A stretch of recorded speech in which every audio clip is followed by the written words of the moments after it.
some of the veggie scraps. The girls. They're a little shy.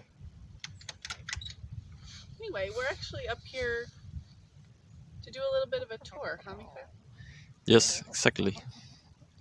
I'm going to show you guys what we've been doing as far as all this planting, right? Exactly when. And kind of talk about what's the big picture in all of this, right?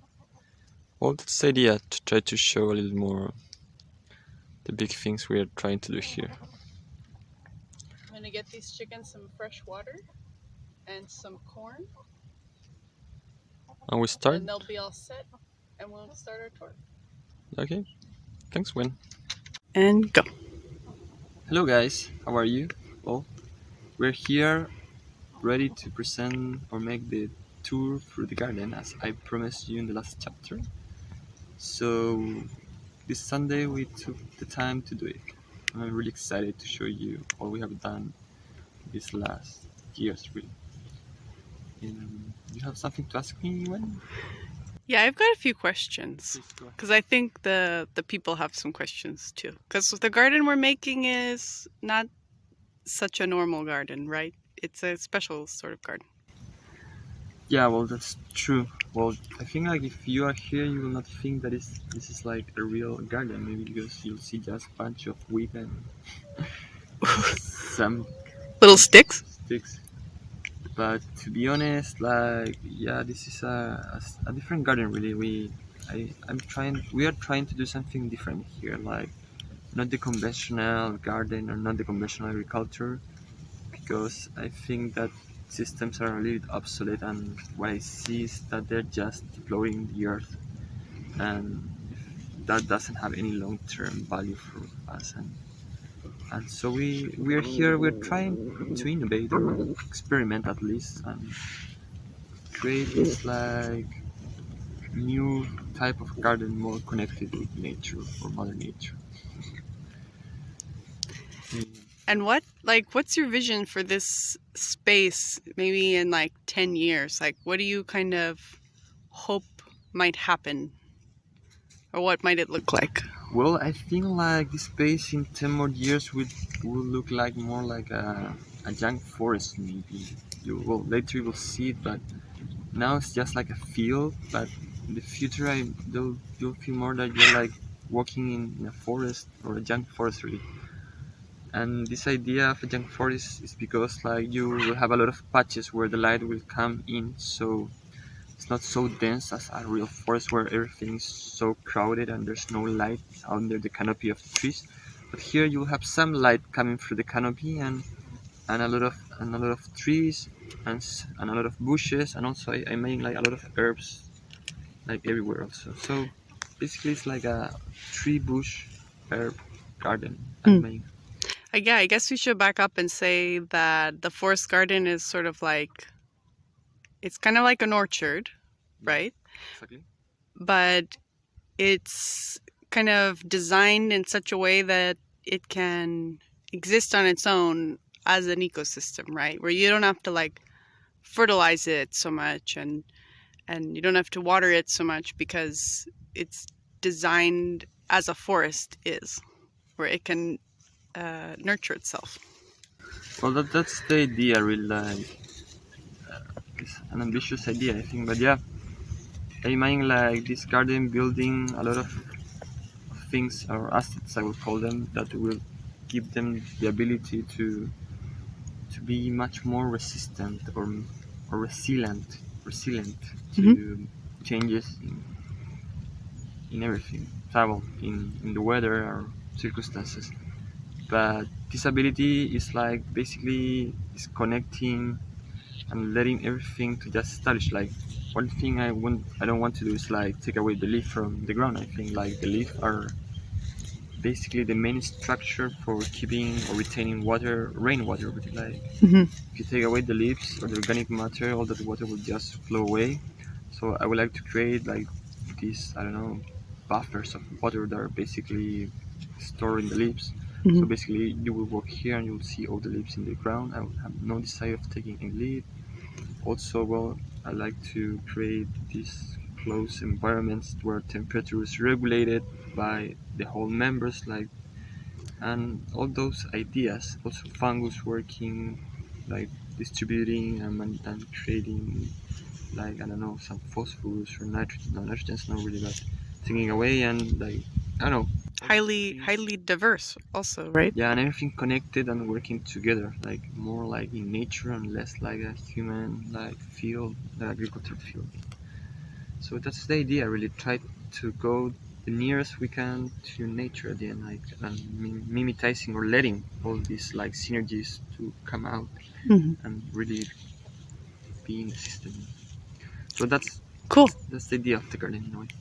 And so the layers are trees, shrubs, and herbs, right? So we start with the trees because they take the longest Yeah, exactly. to grow. Yeah, that's how the layers. Yeah, and basically I think, and windbreakers also, I think, other part of the layers. It's a functional layer, but still, I think it's windbreakers, trees, shrubs, and then herbs. Like, in that order, I think would be the creation of the garden. So okay, so I think let's start, not? Yeah. Let's go. I want to show you the the beginning of this garden. So let's go there maybe. Let's go. So.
Okay.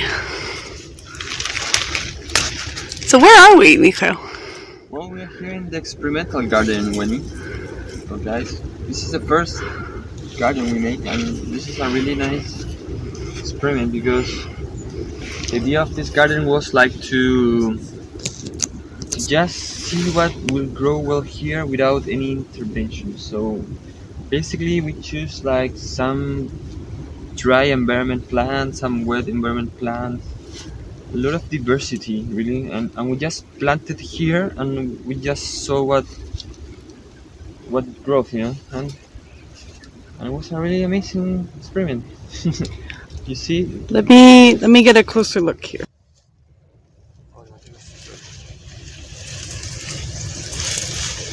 Yeah. Okay, then How big was this matigo when you planted it? was this little When did you plant it? 3 years ago maybe? Everything was planted 3 years ago, right? So yeah, everything was planted 3 years ago. Then you have this Hill Cuyana. Then you have this one that is the aloe vera. That is this, I thought it was gonna die definitely. I remember like the guy when I was here with the topographer, like the assistant was telling me that I was crazy planting a aloe vera here. Yeah. Then we have this plant that I don't know exactly what it is, but it's called curry here in Chile. It gives like a seed that smells like curry. Then we have, how you know, this is tomillo in Spanish. How you know in English, what's its name? Thyme. Thyme. Thyme is not good. I do. Yeah, doesn't grow so much. Then you have oregano there that you can see is like This pretty little bush. sprouting now from down. Then you have like rosemary down there. You can see. That's beautiful. The little flowers. And then we have a melissa a melissa here. I don't know if you can see it. There. It's growing, but I think that a little bit shy now. And then there's like a cedron there outside planted. That's also been surviving a lot. This is a lovely, like, tea herb.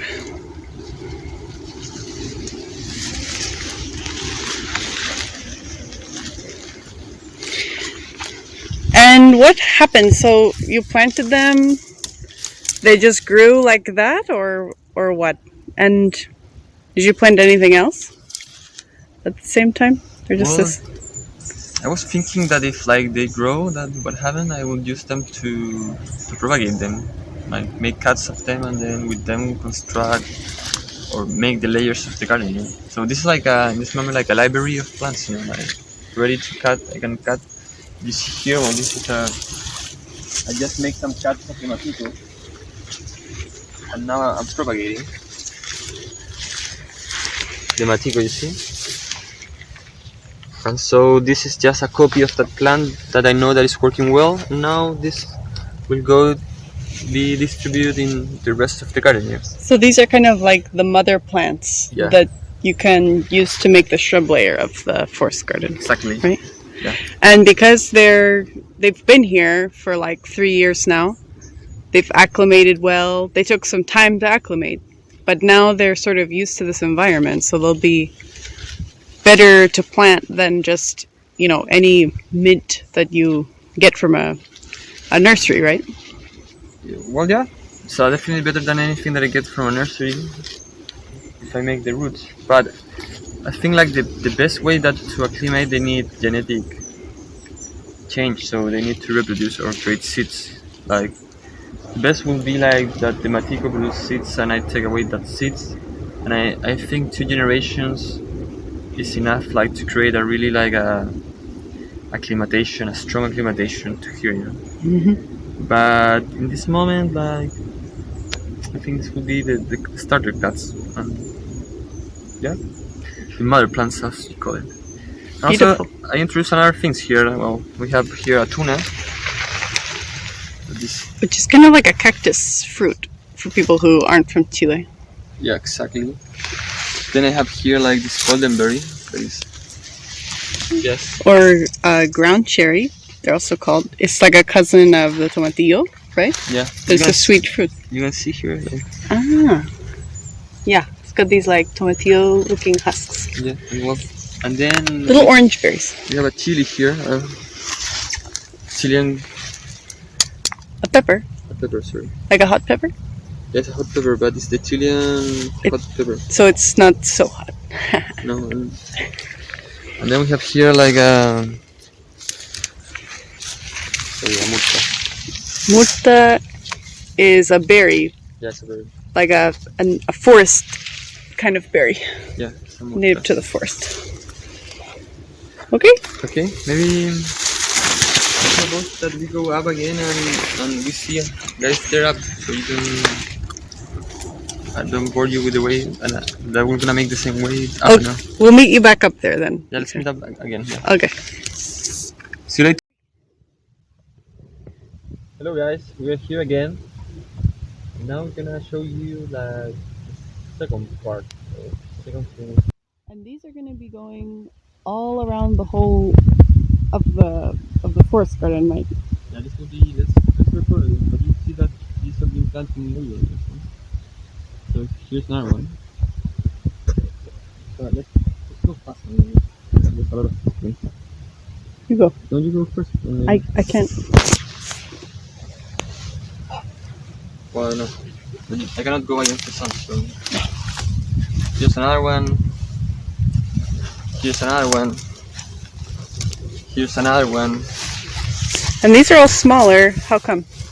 because these ones are not protected from the wind. So you see, like one of the effects of wind is like makes plants to grow much slower. You see, so we didn't see it because it's a little bit missed now, but all the plants that are protected by a wall, they have grown much faster than the ones that are like just in the wind. But at least they're alive, and I think they're beautiful. And now this winter, I think they're gonna grow fast. Here also you see the fence here. The fence used to be something really normal to any house, but for us it was very important because we have sheep and cows around here. Like people here are not like really respectful with like private property, really. So we have some neighbors that he just put the cows in the wherever and they just walk freely through the world. So they were eating our grass and everything. Well, they eat from the beach. They eat from like other people. Yeah, they just sort of like a little too free range, right? Yeah. I think they're like what you say, a free rider maybe. Free rider. Yeah, definitely. Like and then like we have our neighbor who has his land, but he didn't have fence, so the sheep were coming here and they were eating also everything. And I think like sheep and cows are enemy number one of this land for me. They definitely will eat every plant they see. So the fence is a huge start, also. So. And once we put the fence, we noticed that all the vegetation was growing so much better, right? Like we had this lush garden on the inside of the fence. On the outside of the fence, everything was just like a lawnmower passed through, right? Oh yeah, show. It's pretty amazing. Maybe you can show when like this seems like only like shrubs and but if we didn't have the fence, this would be just like I don't know. There would be no organic matter here. No, not at all. Just like soil and really cut the plants. So this is allowing like biodiversity to grow, and especially for me, like it's nice because it's letting a lot of plants to start creating the soil, So a lot of people think that like the shed of the animals are really good for the soil, and in some way it is good. Also, it has a lot of nitrogen and a lot of things, but I feel that in this moment it's much more important for me that the organic material goes to the soil in abundance than letting those shit to be in my soil. It's much more important to create this layer and from that life start growing. And also for the mushrooms. Everything we're doing here, you see a lot of these pieces of wood there, like around all the garden. These are like brush piles. This is food for the mushrooms, like. It's not just because we're lazy and we don't want to. No, this is like. This is intentional. These are cuts from not so far, but this is like mushrooms some mushrooms love to eat wood, They are like decomposers, so I'm just letting them have some nice food. And mushrooms are good for the forest, right? Mushrooms are great key element of the forest, like key element. Maybe another video we'll talk about mushrooms, but we can speak an hour of mushrooms and still have much more to speak about them. We look forward to it. So let's look at the first trees. Which were the first ones that you planted up here after you established the windbreak a little bit? What was the first? These are fruit trees mostly, right? Let's see. Well, we start with this plant. I will start with this one. This is like an algarrobo chileno. This I planted because it's a nitrogen fixer, What does that mean? It means like in the roots it has some holes, and in that holes some bacteria can take the nitrogen from the air and transform it into ammonia.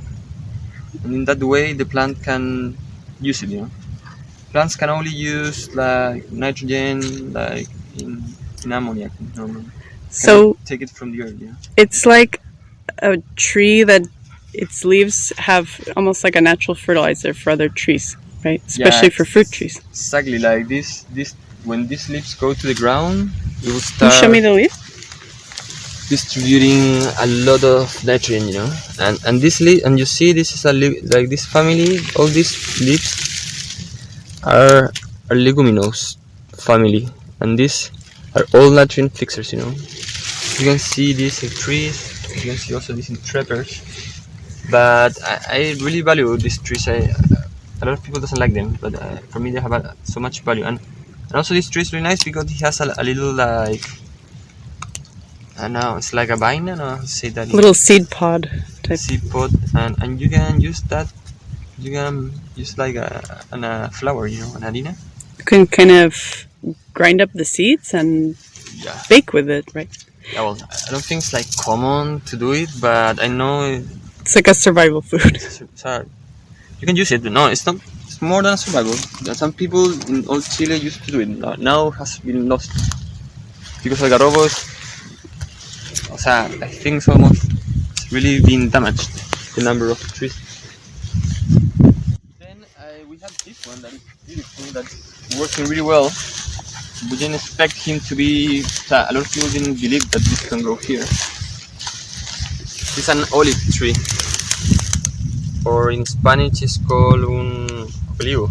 Yeah, chomba. Go away from here. And this is like this is beautiful. This is growing. You see, laterals are growing.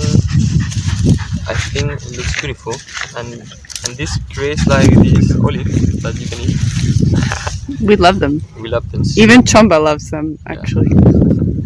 So we're really happy with this one. So hoping like to see it grow more and more. Then we have almonds. I have two almonds. One there and one here. I'm gonna show you this one. Both are more or less the same. These almonds, like I thought they were dead. Oh, see this mushroom growing? This is what I like. When you see this also growing, you know? This is a sign of a healthy like ecosystem. Oh yeah. Yeah, and this like now it's winter, so but it didn't have much more leaves. But he had a lot of leaves. Then it dried because we were in pandemic and they didn't allow me to come here, so I couldn't like water the tree. And now I thought it was dead, and I started watering a little bit, and then it took some leaves out again. And I'm happy because I think it's alive. And now I'm waiting for spring to see if it's gonna come alive again. There's a few of like little kind of green bits coming off of it, right? Like brotes, sprouts, buds. Yeah, it helps. And Buds here. That's buds here. Let's see. In springtime, because right now in Chile we're in winter, so in spring we will have a much better idea of who's doing well, right? Yeah. Yeah. They're a bit dormant now. Then we have this is another algarrobo that is alive there. This one is a tree. It's an apple tree. I have no idea what apple is. This is a huge mistake, I think. Like what variety? Yeah. Like never plant an apple tree without knowing how it sees apple. But I don't know. I was experimenting. So maybe it'll be for pies, maybe for cider, maybe just for dessert. Yeah. It'll be a surprise. Surprise, yeah. Look at all this growth on the bottom, right? Yeah, no, this is like you see the wind here. Like the upper part is almost not growing at all, but the bottom part that is the more protected from the winds are the ones that are growing. Yeah, and I see you leave a lot of grass down here, right? Why is that? Like, why don't you clean it up more? You should clean it, I think, but you know, I'm just experimenting. Like, I think the tree's growing. I don't see why should I clean it. But generally, does it kind of help to keep the moisture in it? Yeah, well, this will gonna die in summer, so this will go to the earth and start making. Oh, the grass will. You remember when, at the start I was speaking about this layer of organic that will like a little bit keep the water because kind of like a spongy layer. Yeah, because this is like really sandy soil. If you make a hole, you'll see sand, and sand has a really, it's really like how you say, like when water flows fast or something like. It's high draining. Yeah, it has high draining, so it drains here, but in 3 or 4 days the water's already gone, you know. Yeah. So I need to build this like see organic, this leaf, this organic thing that goes into soil. So when it rains, at least I can capture a little bit of that water, so the system can keep it in. Yeah. And also I think when there's more shadow in this path, like water will evaporate also slower. You know? You mean once the trees have grown, Yeah. and they cast a shadow, it's not so exposed to sun. Yeah. Well, it'll be someday. That will be the case. Someday over the rainbow, trees can grow. Here we have a Maggie. It's a Chilean tree. I planted late this year. The other ones were last year. This I planted like 2 months ago. 1 month ago maybe. This is a really nice tree. It gives a little like cherry. Little red berry, right? Yeah, it's very good. It's well, the maki is like kind of a superfood, as they call it. It has a lot of antioxidants. It's a native Chilean tree. And what's something else we learned about it? That it can only be propagated by birds, right? Yeah, That's if cool. you plant a seed of maki, will not grow. It has to be digested because like the acid of the stomach has to like destroy some, I don't know, membrane. So it's really nice. And here you can see a dead tree, you know, like here it's not everything beautiful, you know. This is a cherry tree. I think it's a sweet cherry tree.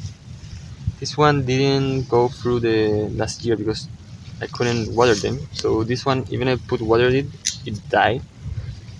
It's here because I just want him to decompose or truly trying to see if like he's gonna in spring. It might surprise you. It might Still. surprise me. I don't think so really, but you don't know. It's also kind of like a memento mori. It's like reminding us of our mortality here. It's like the new tree next to the old dead tree. But you know, when we arrived here in summer, like I thought all the trees were dead, almost all. It was sad. It was really sad, and I was almost going to throw away the garden. And then they start coming out again, and it really changed my mind on what is life and how a tree works. It was kind of a little miracle, right? Because remember in our moving video when we were like, this is so crazy, we had like a week of rain in the middle of summer, which never happens. Yeah. That rain kind of saved some of these plants, I think, because with that water, they sprouted a little bit. And then that's when we realized, like, oh my God, they're alive. Oh, that's what make us feel that they were alive, yeah. I don't know, maybe that's a question I have. I don't know if they were dormant and they were waiting for water like spring, winter again, or spring, and maybe that water like wake them up again, and I don't know. But At least it makes us was a nice sign for hope, you know, because if not, it would be a disaster.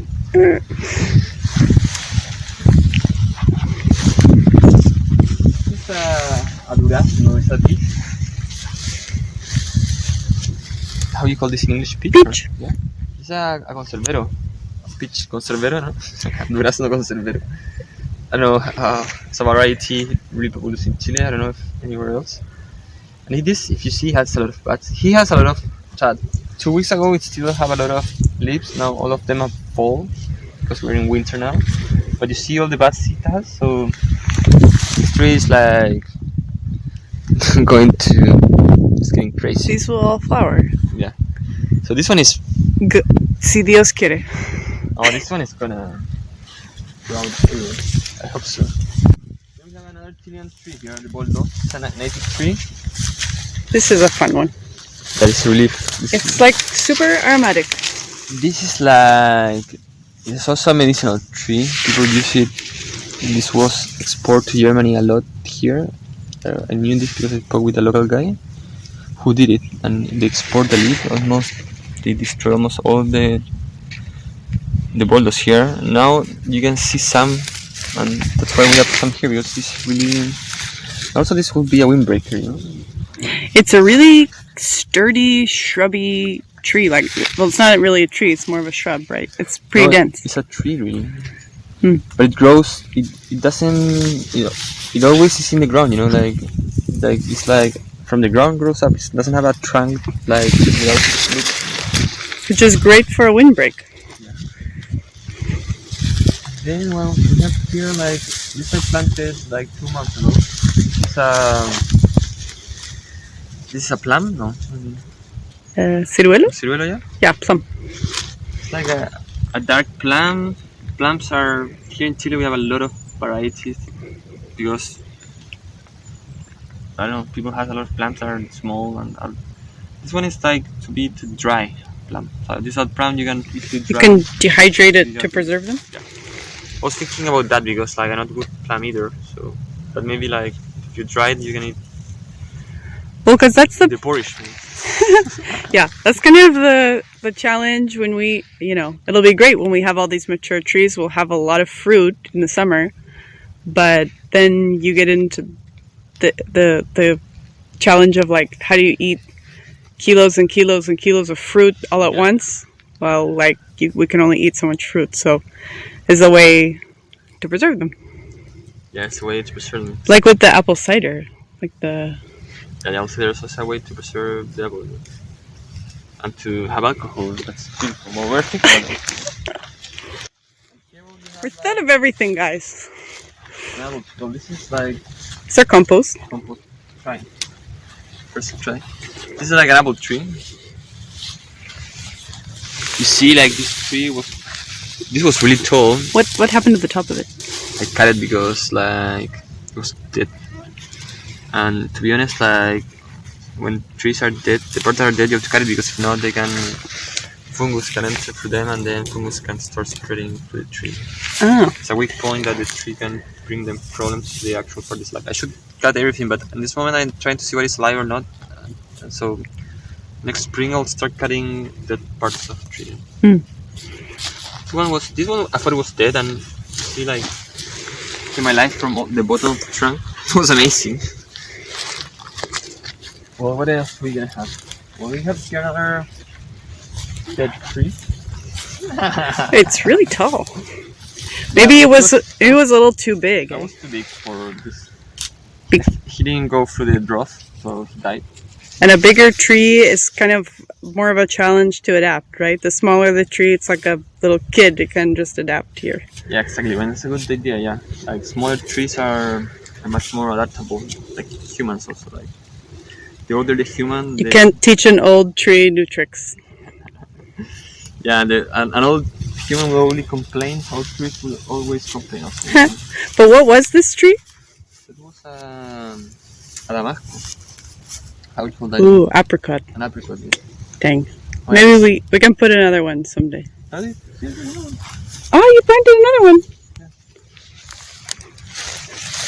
A new hope. New hope.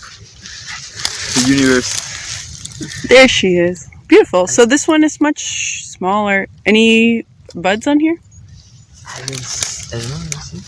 This will be like a mystery tree for springtime. I think that's the buds here. I don't know if I don't want to touch them. I have a lot of buds here. I like it. To be honest, it's very cute. But all trees are so different. But... We're learning. Now, who's this beauty? I think it's called a Persimmon. Yeah. And this one is amazing. He's growing now in winter. And this is growing now. All this light green leaf is new growth, right? Yeah. All this. Yeah. And it was planted how long ago? 2 months ago. But it was here before acclimating. Like, to be honest, like, we bought them to Doña Gloria. Like. We bought them maybe 4 months ago? Yeah. 2 months sitting here in its pot, and you watered it a lot. And then it got planted. Yeah, they were acclimating, yeah. It's doing really well. You see, like, still, like, he doesn't like too much the earth here. Like, the air. Salt? That is salt. I think it burns. That's my idea, I don't know. Maybe somebody can express it on us. But the newer leaves don't seem to have that. Yeah, but I think at this he can develop and he's happy growing. We see a lot of these trees like in this area. Yeah. Just kind of why we decided to plant that one, right? You're seeing them everywhere. The last one here up is that chestnut.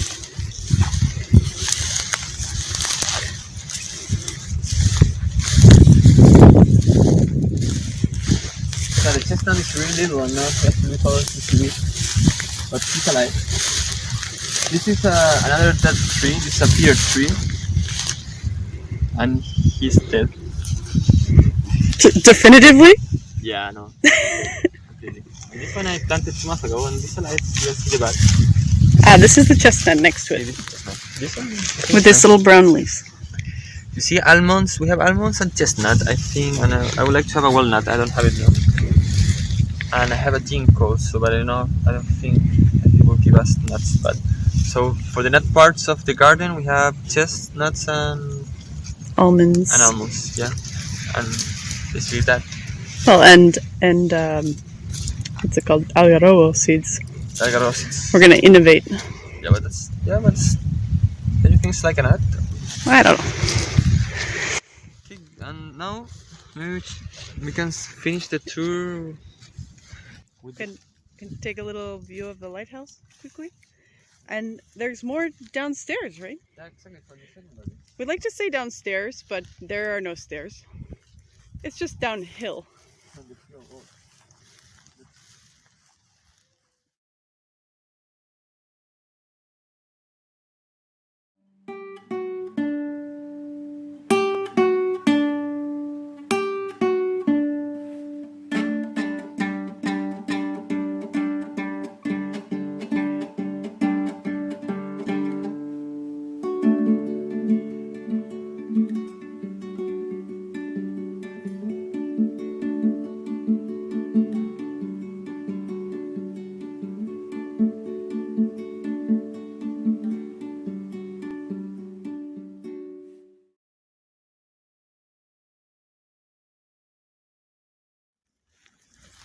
I'm gonna show you the first tree we planted in the territory, this farm, called Shiva. He was left here by his own. Why does this one have a name? Because I think he already survived like 3 years. We're sure that she's not gonna die and like break our hearts. You never know, but you see, like Shiva was here. This part I think is almost dead, and she like came out from the roots. I know this is a bad practice. Normally you want to have a nice long stem, but I don't care. Like just I want the tree to grow, and this will create like a Bushy pear tree. a bushy pear tree. Yeah, but I don't know. To be honest, like he was surviving alone. Like that was the part that survived. You know, if she can live here all by herself, she can grow however she wants, right? Yeah. And we have this little rabbit protector. Yeah, well, this tree here is a papaya. Oh yeah. How it's called in English? I don't know. Well, it's a papaya, but the Chilean papaya is a little different than like the big orange ones. They're smaller and yellow, and they smell amazing. But you have to cook them to eat them, right? I guess some people eat them raw. Yeah. Don Pepe eats them raw. Well, this one was attacked by a conejo, the first one, and died, and then I replanted this. By a rabbit? Ah, it was a new plant. Yeah, it's a new plant. Yeah. Okay. And this one is like 2 months old only. We bought it in the feria. How big was it when you planted it? How it's big? like up to there. Wow. Cool. So if you had, I think this lab. I think this was made for this climate. I think. So I think that some trees grow much faster than others. We saw one in town the other day that had like hundreds, like thousands of fruit on it, right? Yeah. Just in somebody's backyard.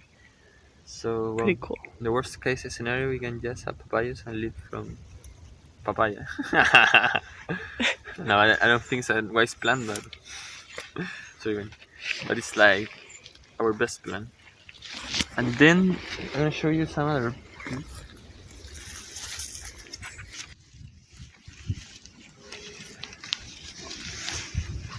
Down here, what do we have?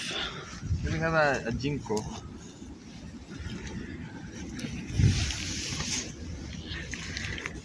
It's like an ancient tree, really good for the memory. I have seen it a lot of leaves, fusions for memory, for brain tonics here. So we're gonna be here 100 years old and eating ginkgo, remembering everything. Yeah. Old wise men and women here. Then we have a Chilean Papaya, tree from Chile also. And this is used to make like soap, cosmetics, and things like that, right? Yeah. This one is died. I think he started growing really fast when I planted last winter 1 year ago, and then summer arrived and he froze like the other ones up. Now he's pro from the roots and from the base again. So this one is a surprise also. And for the end we have one of the most beautiful trees. Ficus. A white ficus. A fig? Fig, yeah. Fig tree. You see, this is Beautiful leaves there. baby here. And that's the first stage of the garden, you know. And I'm really proud to show it to you guys. I think this is for dreams and our hopes. A lot of faith in these little nuggets of trees here. And I hope all of them grow, you know. Maybe if they grow, I'll make another video of this. But I'm really happy you guys walk with me in this tour. I hope you enjoyed, and Someday we'll meet back here for an apple pie, cider. a cider, a fig jam, and a almond olive cheese board or something. See you guys there. See you then. Bye. Bye.